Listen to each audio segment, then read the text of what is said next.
Praxis संस्था जो लगातार बिहार में सफलतापूर्वक शोध एवं अध्ययन का कार्य लगातार करती रही है सामाजिक संगठनों के साथ, और कई ऐसे मुद्दे जिसको सरकार की जरूरत है, संगठन को जरूरत है, उनको उपलब्ध कराने का काम किया है। अपना जो अमूल्य योगदान दिया है भूमिहीनता भूमि सुधार आदरणीय श्री नरेंद्र नारायण यादव जी उपस्थित हो चुके हैं। तालियों के साथ उनका हम स्वागत करेंगे।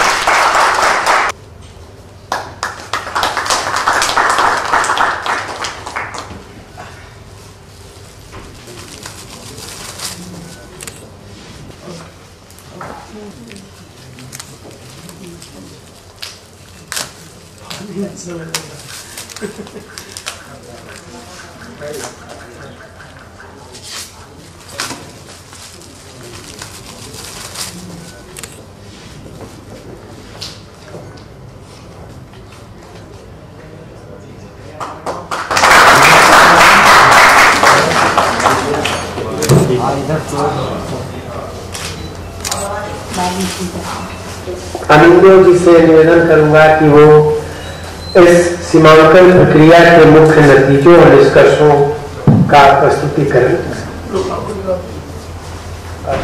अनूठी प्रक्रिया पर आधारित है।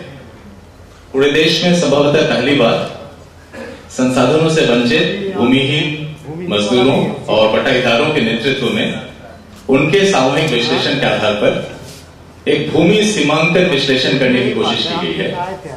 शायद केरल में इस तरह का एक मिसाल पहले रहा है, जहां एक काफी प्रतिष्ठित सीडिट संस्था के नेतृत्व में वहां के प्रतिष्ठित बुद्धिजीवियों और तकनीकी विशेषज्ञों के संचालन में इस तरह की एक लैंड मैपिंग प्रोसेस की गई है। लेकिन समाज के सबसे निचले पायदान के लोगों के अगुवाई में इस तरह की प्रक्रिया का होना एक बहुत ही बड़ी ऐतिहासिक घटना है। हमारे बहुत से साथी उस प्रक्रिया से जुड़े ऐसे हैं जो आज उपस्थित हैं। मैं आप सबों का भी अभिवादन करता हूं। प्रक्रिया के विस्तार में जाने से पहले बिहार में भूमि वितरण से जुड़े कुछ तथ्य मैं आपके सामने रखना चाहूंगा। अगर एनएसएसओ के आंकड़ों पर गौर किया जाए तो राज्य में लगभग 77% खेतीहर मजदूर आज की तारीख में पूरी तरह भूमिहीन है। इसमें भी अगर विशेषकर अनुसूचित जाति के लोगों की भू स्वामित्व पर नजर डाला जाए तो 91% से ज्यादा ऐसे परिवार हैं। अनुसूचित के बारे में भी थोड़ा सा बताना चाहूंगा क्योंकि अपने तरह की एक ऐतिहासिक प्रक्रिया थी। इसके तहत सबसे पहले उपयुक्त स्थलों और सहजकर्ताओं की पहचान की गई, जिसमें आप देख सकते हैं कि हम भूमि वितरण की विषमता से उभरे तनाव के मद्देनजर हमने 5 जिलों का चयन किया, जिसमें गया, जमुई, नवादा, पश्चिम चंपारण शामिल हैं, और इन सभी से कुल मिलाकर 38 राजस्व गांव का चयन हुआ। और फिर जिलों में जमीन के मुद्दे पर सक्रिय रूप से कार्यरत कार्यकर्ता हैं, उनके बीच से सहजकर्ताओं का चयन हुआ, जो अलग अलग गांव में जाकर वहां के स्थानीय समुदाय के लोगों को साथ लेकर उनकी सामूहिक जानकारी और समझ के आधार पर वहां के भूखंडों का विश्लेषण कर सके। और हर भूखंड को एक यूनिक नंबर, एक अनूठा नंबर दिया गया, और फिर हर प्लॉट के लिए कुछ खास बातों को एक डेटाबेस में डालने की कोशिश की गई, जैसे वास्तव में कब्जाधारी कौन है, कानूनी रूप से उसका मालिक कौन है, भूखंड का आकार क्या है, कब्जे की अवधि कितनी रही, तरीका क्या रहा कब्जे का, जमीन का प्रकार क्या है, वो सिंचित है या नहीं, फिर क्या जमीन विवादित है, यदि हां तो किस तरह के विवाद उसमें है, और सरकार के जो आंकड़े हैं, सरकार के जो नक्शे हैं या रजिस्टर 2 के मुताबिक हमने मिलान भी करने की कोशिश की कि जो लोगों द्वारा जो विश्लेषण किया गया, जो सीमांकन किया गया, वो किस हद तक सरकारी आंकड़ों से मेल खाते हैं। तो ज्यादातर मामलों में यह देखा गया कि सरकार के जो आंकड़े हैं वो बहुत आउटडेटेड हैं। तो आज सरकार के आंकड़ों में जो लोएस्ट यूनिट है जमीन के होल्डिंग का, उसके तहत भी कई सारे ओनर्स या कंट्रोल करने वालों को की पहचान की गई, और साथ ही उनके निवास स्थल को भी हमने इस नक्शे में देखना चाहा। और फाइनली गांव सभा में एक बार जब नक्शा बनकर तैयार हो गया तो गांव सभा में उनका सत्यापन किया गया। एक छोटा सा नमूना आप देख सकते हैं कि कैसे लोगों ने नक्शे को देखने के बाद उसके कंटेंट्स की जांच के बाद उन्होंने अपने अंगूठे के निशान से उसे सत्यापित किया और फिर जो आंकड़े आए उनकी कंप्यूटर में प्रविष्टि की गई और उनका विश्लेषण किया गया। और विश्लेषण के दौरान खासकर जो दलित हैं, आदिवासी हैं, अल्पसंख्यक समुदाय के लोग हैं, महिलाएं हैं, उनके भू स्वामित्व और उनसे जुड़े पहलुओं की अलग से जांच की गई और हिंदी और अंग्रेजी में अलग अलग रिपोर्ट तैयार किया गया। तो ये रिपोर्ट आपके सामने है। लेकिन यह काम अगर नहीं होगा तो बाकी काम क्या है? इसलिए मैं कहता हूँ कि ये भूमि सुधार का ABCD है इस तरह का काम, और यह काम अगर हो जाएगा तो बाकी काम बहुत जल्दी और बहुत तेजी के साथ और बिना ज्यादा झगड़ा झंझट के साथ बाकी काम हो जाएगा, ये मेरा विश्वास है। तो ये तत्काल हम ये कर सकते हैं। और कुछ अच्छे मुद्दे उठाए हैं टैक्सेस वालों ने और एकता परिषद के मित्रों ने। महिलाओं की मिल्कियत का सवाल है, ये पूरे समाज को बदलने का सवाल है।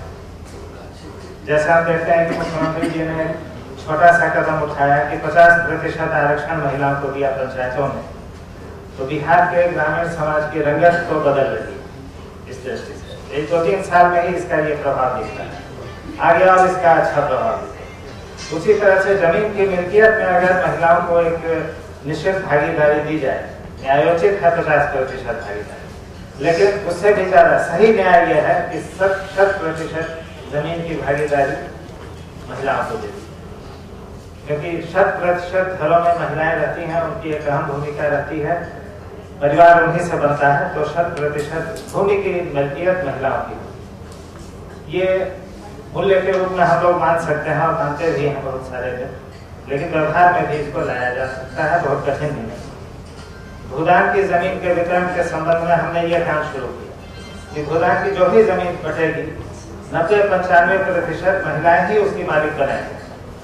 शुरू में हमारे कार्यकर्ता घबरा गए कि ये कैसे होगा, महिला तो कोई गांव में आती नहीं है और अगर उसके नाम से हम प्रमाण पत्र देंगे तो पति हमसे झगड़ा करेगा या वहां मारपीट हो जाएगी।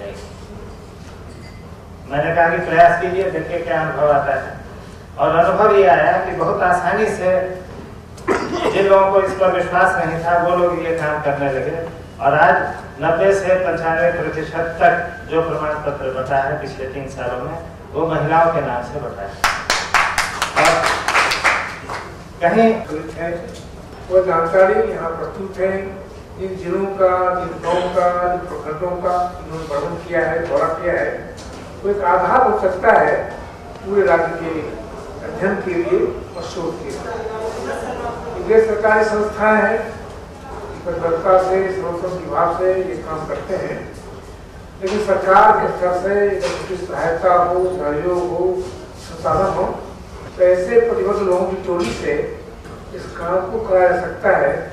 लेकिन जो अपनी आकांक्षा नहीं है, जिनको अपनी राजनीति नहीं है, कोई इंटरेस्ट नहीं है, केवल सामाजिक तनाव को, जुड़ाव को, हिंसा को टालने के उद्देश्य से ये एकता परिषद और प्रेस संस्था सेवा में संलग्न है। बताना चाहता हूं, जो महिलाओं के बारे में भी इस किताब में लिखी गई है।